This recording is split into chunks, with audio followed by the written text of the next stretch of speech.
From the stage, I could see them perfectly. My family. Front row center. My mother, Cynthia, was beaming. Her phone held high. Already taking a selfie. My father, Mark, was next to her, patting her back, looking proud. And my twin sister, Chloe, was waving at me. Her smile, as bright and effortless as always.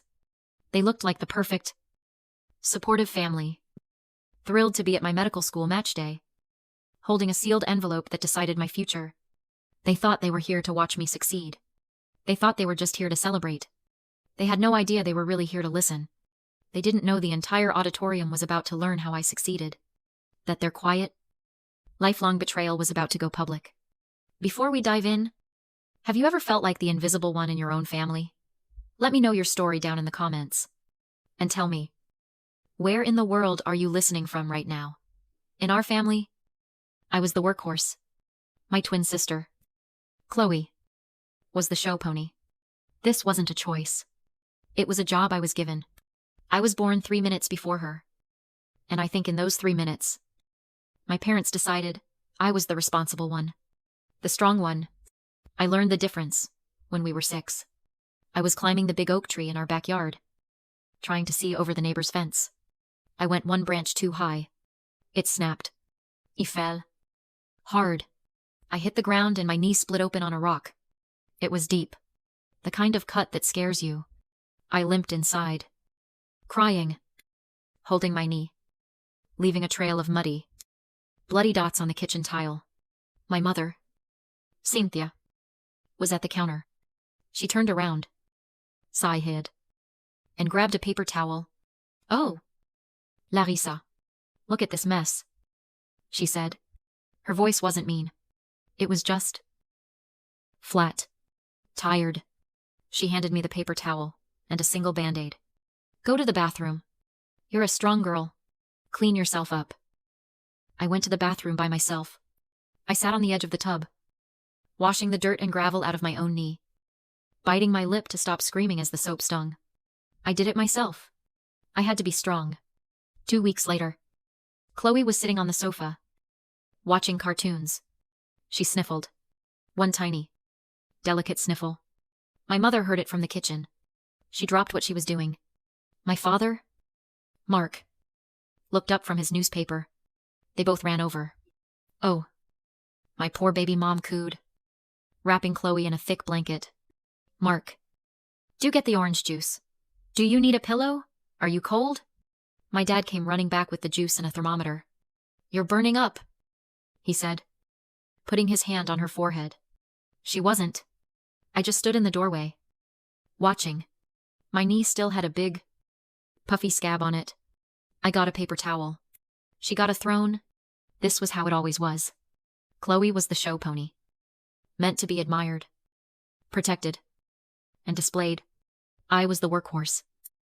Meant to be durable, reliable, and self-sufficient. Nobody ever praises a tractor for running. They just expect it to. It was in our bedrooms. When we turned 13, my mom redecorated. Chloe's room, the bigger one, was painted soft pink. She got a new white bed frame, a vanity, and matching curtains. It looked like a page from a magazine. I was moved into the attic room. It was cold in the winter and boiling in the summer. And the walls were a dull beige. When I asked if I could paint it, my mom just looked confused. "Why, it's a room, isn't it?" The real symbol came when we turned 18. Our high school graduation. I woke up to my parents shaking Chloe awake, singing happy birthday. They led her outside, blindfolded. On the driveway was a brand new white SUV. It was gleaming, with a giant red bow on the hood. Chloe screamed and jumped into our dad's arms. My mom was crying tears of joy. "You deserve it, sweetie." Then, my dad turned to me, jingling another set of keys. "And for you, Larissa," he said, smiling. He pointed to the curb. It was the old family sedan, the 15-year-old one, the one with 180,000 miles. A dent in the passenger door, and a check engine light that had been on since 2012. I looked at her brand new SUV. I looked at my rattling 15-year-old hand-me-down. Thank you, I whispered. My throat felt tight. My father, Mark, just clapped me hard on the shoulder. It builds character. Kid, he said, as if he were giving me a gift. You're the strong one. After all, the divide between us only got wider in college. I graduated as the valedictorian of the pre-med program. Chloe. She made it through the communications program with a solid C+ average. We all sat down at the kitchen table to discuss the future. It felt less like a family meeting and more like a shareholders report. My mother, Cynthia, started, clapping her hands together. Well? First, a little celebration. We're sending Chloe to Europe for 6 weeks, just to travel. Find some inspiration before she has to get a real job. Chloe squealed, already grabbing her phone to look up flights to Paris. Oh my God. Thank you. Thank you. My father, Mark, smiled. You've earned it. Sweetheart, you're our little social butterfly. Then, the table went quiet. All eyes turned to me. And Larissa, my father said, his voice shifting. It became more serious. Like he was talking to a colleague. Not his daughter. Med school. That's the plan. Right. It's a lot. It is, I said, keeping my voice steady. I had my presentation ready. I've been accepted. But the tuition is more than my scholarships cover. I'll need you to co-sign the student loans. I paused, taking a breath. And there's one other thing. To keep the dean's scholarship, I have to score in the top percentile on the MCAT. There's a mandatory prep course. It's expensive. It's $2,500? My mother's smile tightened. My father just nodded slowly, steepling his fingers. $2,500, he repeated, like I'd asked for $1 million. Let us talk it over. Larissa, we'll let you know. That night, I was heading down from my attic room to get a glass of water. I walked past their bedroom. The door was open just a crack. And I heard them talking. I heard my name. I stopped. It's just too expensive. Cynthia. My father, Mark, said. His voice was low. Frustrated.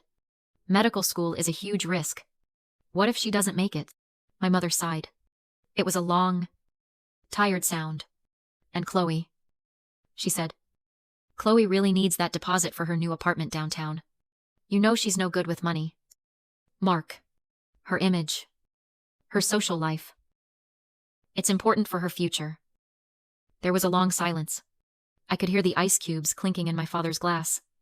Then, he said the words that finally severed the last thread.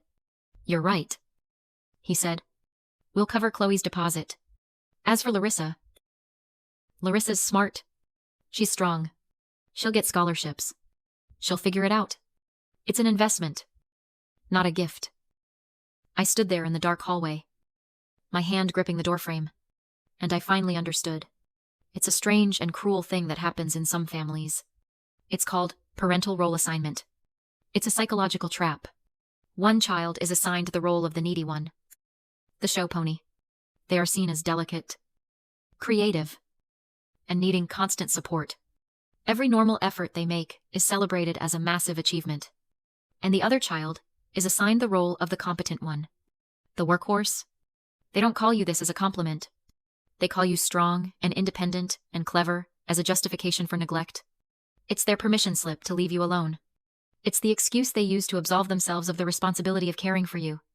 My strength wasn't a gift. It was my burden. My competence was my punishment. I was the workhorse. And I was finally realizing I was on my own. My first year of medical school wasn't a life. It was a ghost story. I was a ghost who haunted the hallways of the hospital.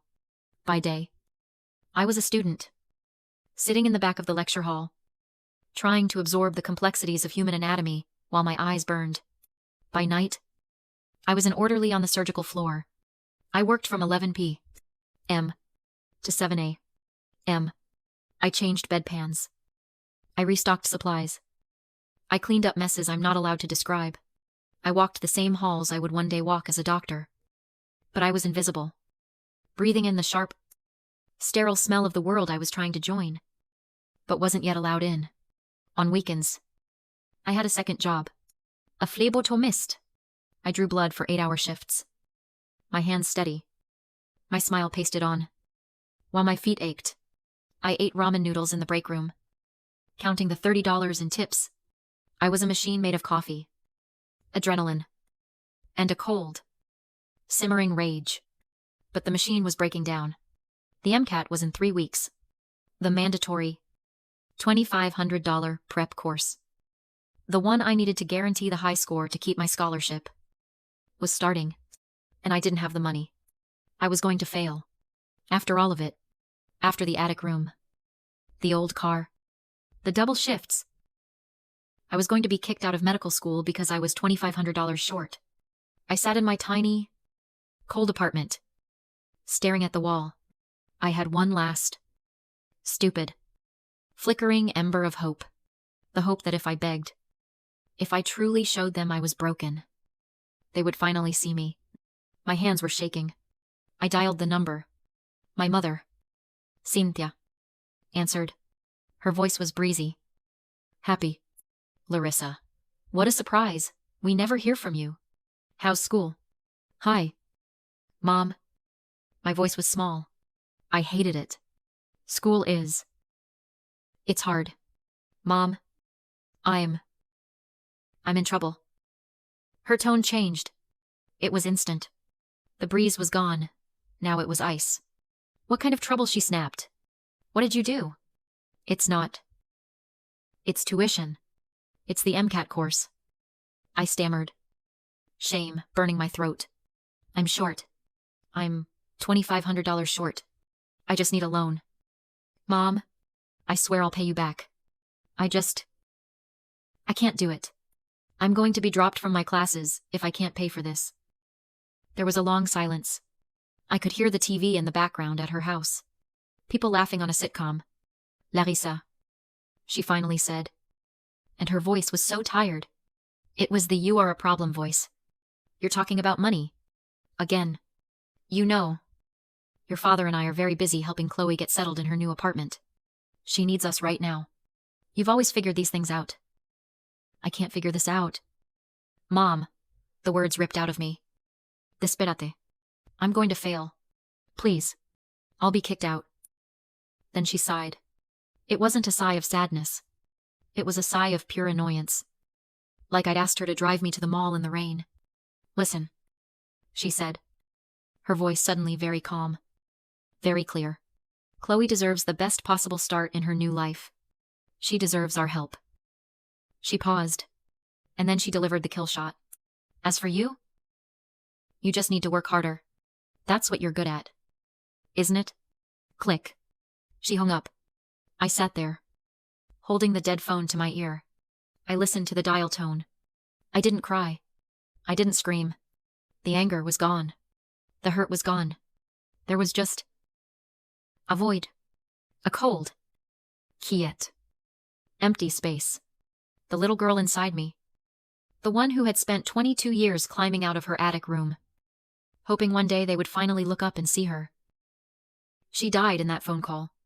It was over. I was finally, completely, and totally on my own. I was trying to study for the MCAT between shifts. I hadn't really slept in 72 hours. I was in the hospital library at 3 in the morning. My head on an open copy of a biochemistry textbook. I told myself I would just close my eyes for 1 minute. I woke up to a sharp voice. Dr. Larissa. I jerked up, my heart pounding. My mouth was dry. Dr. Stephen Roth, the chief of surgery, was standing over me. He was a legend in the hospital. A man known for his terrifying precision and zero tolerance for weakness. I was just a student in his surgical rotation. I was mortified. I'm sorry. Sire. I stammered, trying to wipe the drool off my cheek. I was just reviewing. He didn't look angry. He just looked at me, his eyes scanning my face. He looked at my textbook, at the meticulous, color-coded notes that covered the entire table. Then he looked back at me. You're the best student in my rotation. Larissa, he said. His voice was quiet, but it cut through the silence. You have the best hands I've seen in a decade. But you look like a ghost. What is going on? I don't know why. But I told him. Maybe it was the exhaustion. Maybe it was because, for the first time, someone had called me the best instead of just strong. I told him the truth. I have to work. Sire, I'm an orderly on the surgical floor. 11 p.m. to 7 a.m. And I'm a phlebotomist on weekends. I'm trying to save up for the MCAT course. Doctor. Roth just stared at me. He didn't offer pity. He didn't say I'm sorry. He just nodded. Like I was presenting a case.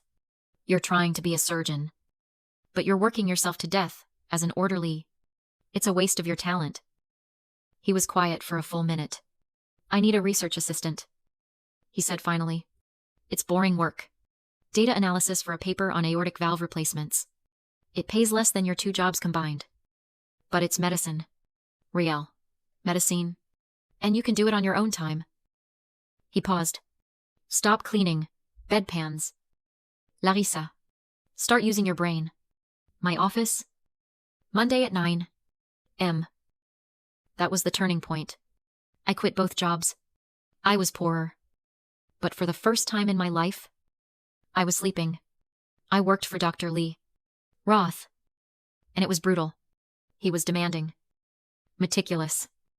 And he treated me like a colleague. Not a child. He never once called me strong. He called me precise. He called me capable. It was better than any compliment my family had ever given me.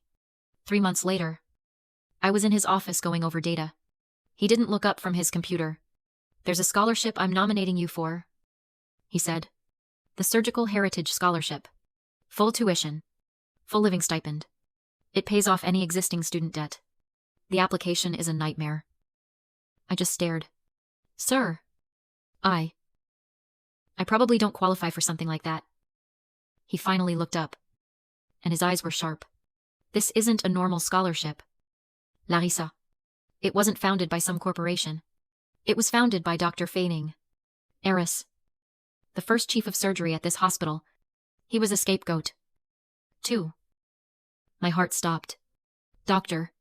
Roth explained that the donor's family had spent everything on his brother's failed business, leaving him to figure it out. He did by creating a scholarship for one hardworking student each year. The workers. Not the displays. He saw that in me. The essay was my weapon. Describe the personal and financial challenges you've overcome. I wrote every truth about the old car. The cold attic. The debts. The contrast between workhorse and show pony. No emotion. Just facts. Dr. Roth read it. Nodded once. This will do. 3 weeks later, the email arrived I'd won. Loans erased. Tuition paid. Stipend granted. The struggle was over. I was free. I cried for the first time in years. 4 years later, I was valedictorian. Chloe was still an influencer living off our parents. On match day, my mother chirped about Chloe's Bali trip. I invited them to my ceremony anyway. When the dean announced my award, he added, she achieved all this while working overnight shifts without any financial help from her family. The silence in the front row was deafening. My mother's smile shattered. My father looked stunned. Chloe froze. Their secret neglect was now public. I matched to Chicago. The applause thundered. I met their eyes, felt nothing. Freedom. Afterward. My mother hissed that I'd embarrassed them. My father mumbled excuses. Chloe cried. Confused. I walked away. That night in Chicago, they texted about Bali and family dinners. I replied, I'm busy. Sometimes, cutting family isn't cruelty, it's survival. It's the surgery that saves your life.